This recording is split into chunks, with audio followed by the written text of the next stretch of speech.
Xin chào anh em, ngày hôm nay NTT sẽ giới thiệu cái bài số 4 trong loạt series cáp 472.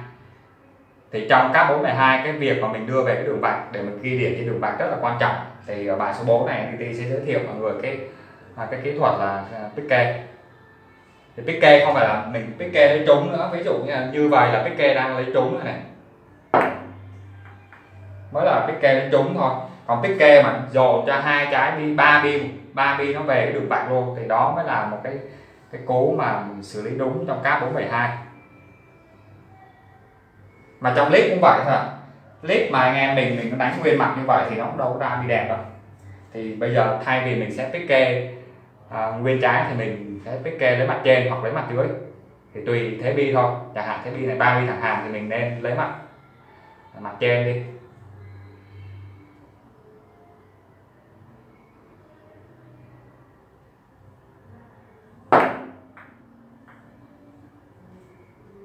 Nó đại loại như vậy, mình sẽ đưa cho hai bên mục tiêu nó về được gần cái đường vạch, sau đó mình sẽ gài để mà mình cát qua, hoặc là mình sẽ sọ chỉ lọt vào giữa rồi mình sẽ nằm chỗ đây, mình nằm chỗ này mình sẽ cát được cái bi đỏ ra.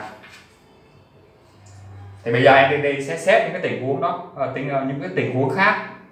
Thì mọi người nãy giờ mọi người thấy là cái bi của mình là đang là bi đỏ cách thành băng một trái này, bi mình cách bi đỏ một trái, bi vàng nó đang nằm đây.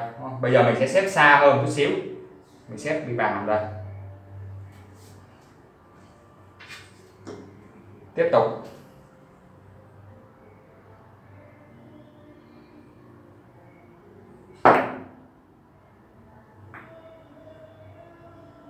nó vậy cũng ok rồi, vừa đó mình sửa được vào. Tiếp tục những cái tình huống khác, và bi vàng nó nằm trên đường vạch luôn. Thì những tình huống mà bi vàng nằm trên đường vạch rồi thì đơn giản là bi mình sẽ phải vừa chạm vào bi vàng.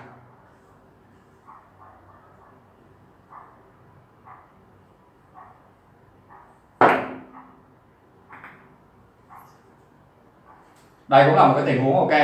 Sau đó thì mình sẽ đánh pick kê trái vàng đi hai băng để cho nó lên lại cái khu vực này, bởi vì bi đỏ nó nằm trên cái đường vạch rồi. NTT sẽ thực hiện lại cái trái vừa rồi.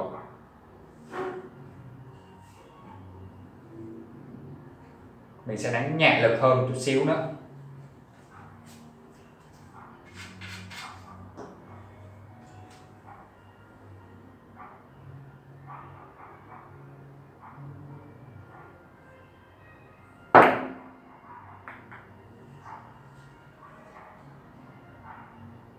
Ok, cái này nó chưa được vào như ý của mình thì mình sẽ tìm cách giải quyết để có thể mình ra ngoài đây, mình a băng ngoài đây này, a băng xuống để đẩy cho bi vàng nó vào đường vạch, rồi sau đó mình sẽ cắt. Thì NTT sẽ thử lại khi nào nó ra được cái thế đẹp cho cái trái này thì thôi.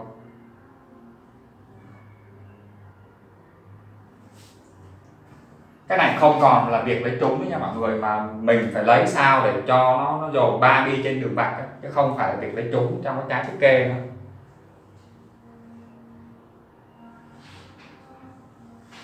Ráng lấy được mặt trên còn bi trắng.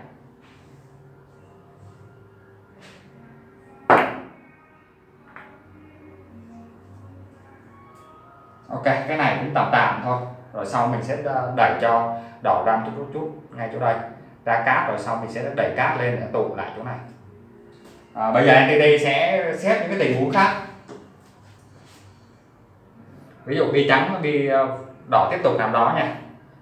Bi mình sẽ nằm đây. Thay vì vừa rồi mình nằm một trái đúng không? Ví dụ vậy, mình nằm trái, bây giờ mình dịch ra một trái rưỡi.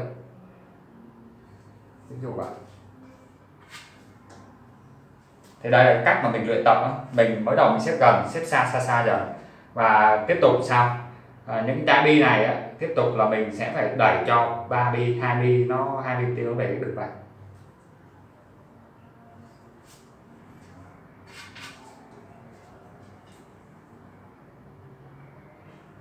Thế này thì hơi xiên rồi, NTT sẽ có thể là mình sẽ lấy mặt dưới đi để cho nó bi đỏ nó vào bằng, nó tách ra ngoài đây chứ nó không có đá bi mình.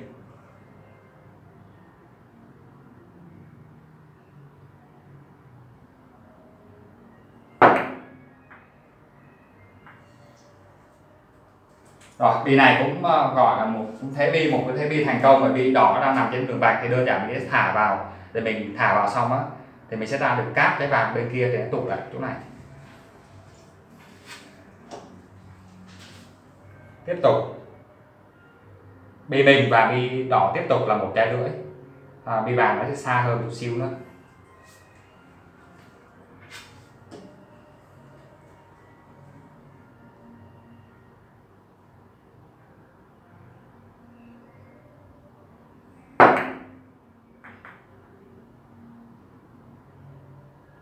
Ok, cái trái này thì chưa phải là một trái đèn, thì Entity sẽ thực hiện lại trái này. Vừa rồi mình đánh mình bị đỏ đá bi mình nó chặn lại, nó không ra thế đèn. Thì mọi người thấy là những cái thế này mình tập rất là kỹ đúng không? Phải tập rất là kỹ mấy trái này. Tiếp tục khoảng cách bi mình và bi đỏ là 1,5 trái. Thì mọi người thấy là Entity thực ra là từ nãy giờ mình cũng đang gọi là mình vừa demo mình vừa luyện tập á, thì anh em mình coi là cái lúc mà luyện tập thực ra nó khắt khe, nó gấp 10 lần so với lúc demo á.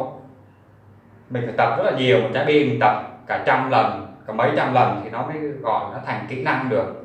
Còn đây mình mới là đang dừng ở cái mức demo thôi. Xa hơn chút, xa 1,5 trái. Nhận định cho chính xác có nghĩa là mình sẽ phải lấy mặt dưới của bi vàng thì bi đỏ nó mới tách lên, đây nó không có đá bi mình.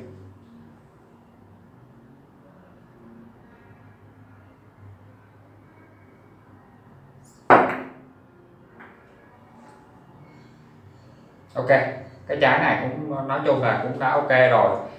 Trái này rất là ngon bởi vì là cái đây là đường vạch, bi vàng thì nằm bên ô này, bi đỏ nằm bên ô đây, thì cái bi này rất là hoàn hảo. Entity tiếp tục mình sẽ xếp tiếp theo là bi đỏ cách băng trái, bi mình và bi đỏ 1,5 trái, và bi này tiếp tục nó sẽ xa dần, lúc đầu nó gần xa dần và bây giờ nó nằm trên đường vạch.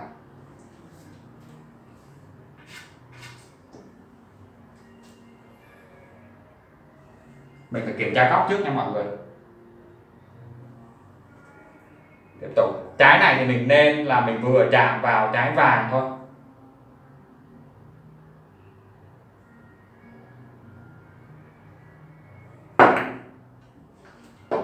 Rồi, hụt rồi. Entity sẽ thực hiện lại trái này.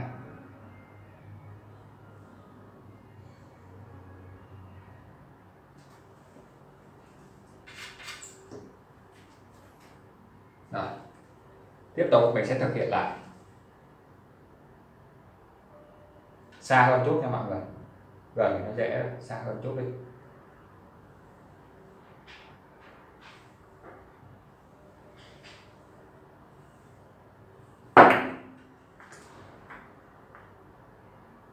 Hơi bị lố được rồi. Entity sẽ thực hiện lại cái này. Cáp 472 nó rất là kỹ nha, chứ không phải là mình đánh kiểu lít là mình nó dồn ra bên này rồi mình a băng rồi mắc C gì ở trái này để cho nó tiếp tục. Lít thì nó dễ rồi, còn cáp 472 mình phải đánh thật là kỹ nha những trái đây. Lại.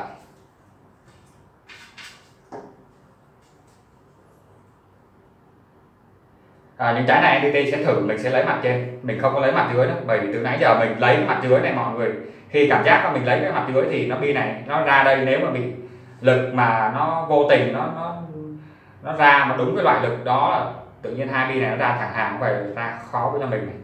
Còn nếu mà mình nằm trên như vậy, nó nằm vậy thì mình có thể là nhiều cách đánh, đá đôi hay là a băng gì đó dưới bên này, rất là nhiều cách đánh thì an toàn cho mình. Thì trong lúc mà anh em mình luyện tập á, thì cái này không ai nói mọi người, nhưng mà mọi người phải kinh nghiệm nha.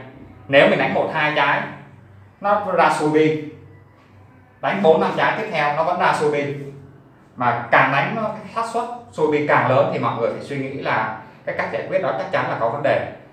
Mà khi mà cách giải quyết nó có vấn đề thì đừng có đổ tại là do mình xui hay là do này do kia, mà chắc chắn là cách đó nó có vấn đề. Thì thay vì vậy, tình huống này đừng có lấy mặt dưới mà nên lấy mặt trên. Đó là kinh nghiệm mà anh em mình luyện tập thôi.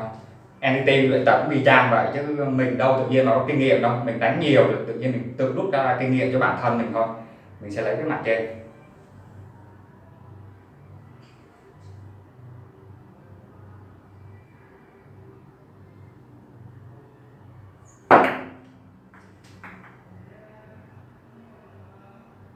Nói chung trái này thì mình qua mình đánh một băng vàng cũng được, để cho vàng đi hai băng nó tụ lại chỗ đây.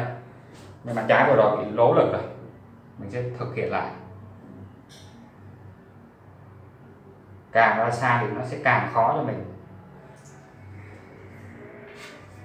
Vừa đúng lực mà vừa đúng cái mặt đi nữa. Rồi, Entity rút kinh nghiệm nhé mọi người. Vừa rồi Entity cao cái cơ này, dựng nghiêng cơ nhiều thì nó ra sống bi đúng không? Bây giờ mình muốn ra chết thì mình lại bớt giảm cái độ nghiêng cơ lại. Thì cái đó là cái kinh nghiệm thôi. Mọi người mà thấy nó sai, nó sống cái gì đó mình thay đổi những cái thông số là nó sẽ ra lại thôi.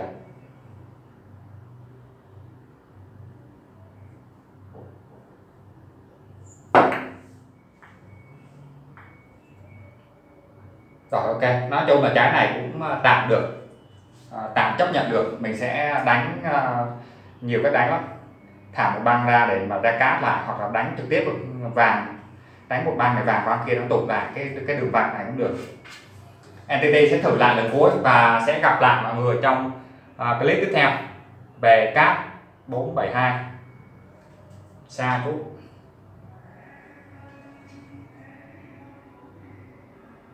Cái trái này cũng rất là khó. Đánh sống bi thì nó lại chạy ra ngoài, mà vừa chết thì chỉ có được đá thì nó mới vừa tới thôi.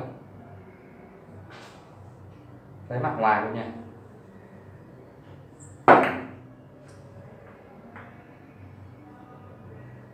Ok, từ nãy giờ thì mới có trái này là ok nhất. Thì trái này mình sẽ đẩy lên lấy mặt trên rồi mình sẽ cát đỏ qua. Rồi Entity sẽ gặp lại mọi người trong những clip mà hướng dẫn cát 472 tiếp theo. Chào tạm biệt.